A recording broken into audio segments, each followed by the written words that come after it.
David Taub with GV Wire here, speaking with author Abraham Josephine Riesman, who wrote a book about Vince McMahon. And Josie, the timing of your book, released last month, right after the announcement of the sale, that's pretty good timing. It was right before the announcement of the sale. It all happened in one crazy week. There was the release of my book on March 28th, that Tuesday. Then the sale was first scooped, reported, whatever, at the end of that week, right before WrestleMania, or maybe it was right before the second night of WrestleMania. It's all kind of a blur for me. But the point was, it was book, then sale announcement, WrestleMania, and then onward into infinity. But it was pretty nuts. I was not anticipating that particular confluence of events. And that must have helped to debut on the New York Times Bestseller list. That's quite an accomplishment. Yeah, it was an instant New York Times bestseller, and I'm sure a lot of that was luck, because all of these things did sort of converge into one big media kerfuffle. So I think that drew a lot of attention, but I hope the work stands up as well. So what motivated you to write the book? I was a big wrestling fan when I was a teenager, then didn't watch for 20 years, and then wrote a biography of Stan Lee, the Marvel Comics figure. And after that was done, I was brainstorming with my spouse, the writer and editor, S.I. Rosenbaum, what I should write for my next book. And one of us said, what about a biography of Vince McMahon? Now, she had been a local news reporter at one point who had reported on wrestling. She covered Killer Kowalski's funeral, if you can believe it. And I had this childhood enthusiasm or teenage enthusiasm, although I hadn't been watching. But I knew enough about Vince McMahon to know that was an interesting topic. So whether it was me who brought it up or she brought it up, neither one of us can remember. But the idea of doing one about Vince came up, and even just with the cursory amount of digging, it became clear to me that this was a book that needed to be written, whether it was me or somebody else. The story of Vince McMahon had not really been effectively told, and had not been told with the level of rigor that I think his story deserves. I was going to ask you. Important. Go ahead. I was going to ask you about that. That why hasn't there been a comprehensive book about Vince McMahon before? That I couldn't tell you, other than to put out some theories. My number one is, in general, wrestling is regarded by mainstream tastemakers and media storytellers as silly. And therefore, it's considered that the people who make it must be silly as well, or at least not really worthy of high-level intellectual analysis or chronicling. And that has been an epidemic, or at least that's enabled the epidemic of abuse that happens in wrestling for the entire history of wrestling, which stretches over more than a century. You have this media and government apparatus in America that just doesn't take wrestling seriously, or at least doesn't want to be caught taking wrestling seriously. So you don't end up with the kind of analysis that is really necessary. And I don't know. I think the time was ripe at this point, because Trump had kind of primed the audience to think of wrestling and politics as being at an intersection, which I don't think was true in the popular perception in the past. But Trump really put certain wrestling aesthetics and philosophies into the heart of American politics from the highest levels. And I think that maybe led to a little bit of a sea change where there was more willingness to pay attention to the Vince McMahon story. How would you describe Vince McMahon to somebody who's heard of him but don't really know him? How would you describe him and his place in American pop culture? Vince McMahon is the singular individual of American professional wrestling, at least for the past 40-odd years. There's no one in professional wrestling who's more important than him. And I would hazard a guess to say, he's the most important, not just on the upper tier. He's the capo di tutti capi. This is the man who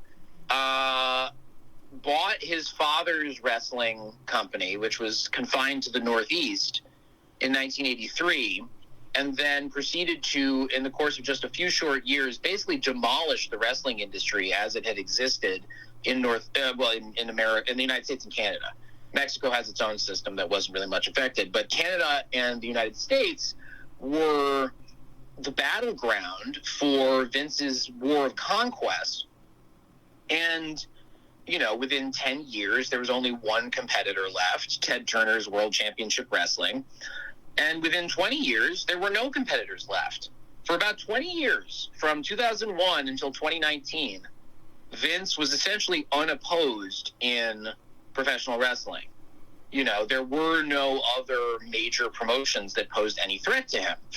And in that time on the top, he has revolutionized the industry and made it kind of a mainstream American staple, but done so, I would argue, at cost to the body politic and to the brains of people, myself included, who've been watching it. Now, I love the art form of wrestling, but what Vince has done so cunningly is figure out how to mess with this concept from wrestling called kayfabe, Kayfabe, which used to just refer to, you know, the tension between fantasy and reality of wrestling, where you have the public-facing fantasy that this is all real and the reality of, you know, the wrestlers committing to it being real. But it was all pretty made up, you know. And after Vince kills kayfabe as it existed in 1989, there's this shift, and by the end of the 1990s, he is the lord of what I call in my book neo-kayfabe, which is this assumption that you're giving the audience that you're not telling them, hey, everything you're seeing tonight is real. You're actually sending the message that everything they're seeing is fake, so you can get away with various abuses. And also you entice people by saying, hey, something real might happen. And therefore people get confused about what is and isn't real. They get lost in this hall of mirrors, and you can easily manipulate somebody who's lost like that. And if you combine spectacle and libidinal button pushing in the way Vince did, ways to just get people disgusted or turned on or both, then you have a pretty clear picture of the kind of socio-political environment that America finds itself in right now. You know, and it's not just because of Vince, obviously, but Donald Trump has been watching McMahon family wrestling since he was a child and has been good friends with Vince, as you know, since the 1980s, since the early 80s. And Trump has appeared in wrestling shows that Vince puts on. It's a really strong connection that Trumpist politics have to the politics of wrestling as devised by Vince McMahon. Now let's talk about the writing of the book itself. How long did it take you to write? Soup to nuts, it was about, let's see, I should have a pat answer to that, but all of a sudden I'm forgetting what my pat answer is. I started it, the idea first germinated in February of 2020, and I finalized the text about September of 2022. So, about 2.5 years. 2.5 years, yeah. And the timing was good there because, Vince McMahon, announced his retirement. I know you included that portion towards the end of the book. Now, obviously, you mentioned wrestling can be kind of a closed-off business. Did you reach out to members of the McMahon family for their participation? I tried. I mean, it depends what you mean by McMahon family. If we're talking about the famous ones, there was no chance they were going to speak to me. But I spoke to people in Vince McMahon's family, sometimes people who were sort of distantly related or not related by blood, but were part of the larger McMahon, Hanner, Lupton nexus. And, Hanner and Lupton being the families of Vince's mother and stepfather, respectively. So I found a lot of people who were family members, but when it comes to Vince, Linda, Shane, Stephanie, I don't think that was ever really going to happen. I made my good faith effort to try and get that to happen, but I'm pretty sure that was not. I wasn't holding out a whole lot of hope for that. Do you think Vince McMahon will ever produce his own autobiography or his own movie or documentary that he controls? I'm sure, it appears that his contract with WWE right now allows him to make a movie about himself. And there had been that one in the works that I don't really know the status of. But I don't know. It's up to him. If he wants to make it happen, I think he could probably will it into existence. I don't know how well it would do, but where there's events, there's a way. Now, your book is really well researched. I mean, almost everything you mention, you kind of conclude a note in the back of the book. That seems like it's pretty exhausting, that every single thing you account for. Is that normal in publications like this? Certainly not for wrestling books. I'm not the only wrestling book that cites its sources, but it's very unusual for wrestling books to have extensive source citations. But I don't come from the wrestling journalism world. I come from working at newspapers and magazines, and more importantly, coming from an academic background where it was beaten into me that you have to show your work, and when it came to this story, I wanted there to be a lot of footnotes, not just out of due diligence, but because I want people to get pointed in the right direction for other information. And so many wrestling books, you read the book and it's kind of a self-contained ecosystem. It doesn't really point you to any other research. Whereas I wanted to say, look, I did my best, but there's a lot more information out there, so go forth and try and find it. And I want people to check my work. If I got something wrong, I will fully confess to that, but I want people to know where I got my stuff from. Now, so on the flip side, I think some of the criticism from wrestling fans I've seen on Facebook is that they didn't really learn anything new in the book about Vince McMahon, that all these stories have been told before. Now, what's your reaction to that criticism? They're wrong. I mean, there's a lot of stuff in there that is stories they've probably heard, sure, but I challenge you to find anybody who had ever reported on Vince Sr.'s other family. I challenge you to find anyone who had interviewed Vince McMahon's sixth grade friends. The early life stuff was not reported before. So I agree with that. Yeah, I agree with that. Then they're wrong about that. When it comes to the stuff within the wrestling industry, I don't know what people know, I reported the story as I believe it to be true from the best of my research, and I don't know, I was trying to make an argument and synthesize things, and if people feel like they already know things, then good for them that they've read so much already. Yeah, I agree that your research and writing on Vince McMahon's early life, I think I heard that his birth name, I didn't really know much else, and I don't know if anybody's ever published that before, so I agree that that criticism, at least for his early part of his life, is unfounded. Thank you. I mean, I know the later stuff, I was prepared for that criticism, because the later stuff, a lot of it is things that have been reported in the wrestling press, but this was not a book written for the wrestling audience. I mean, I wanted wrestling audiences to read it, but I was writing for a mainstream audience who know nothing about wrestling. So, again, I congratulate the people who were bored by the latter half of the book because they knew everything already. Clearly, they're very well informed, but the vast majority of the living population of the United States and the world has no familiarity with wrestling whatsoever.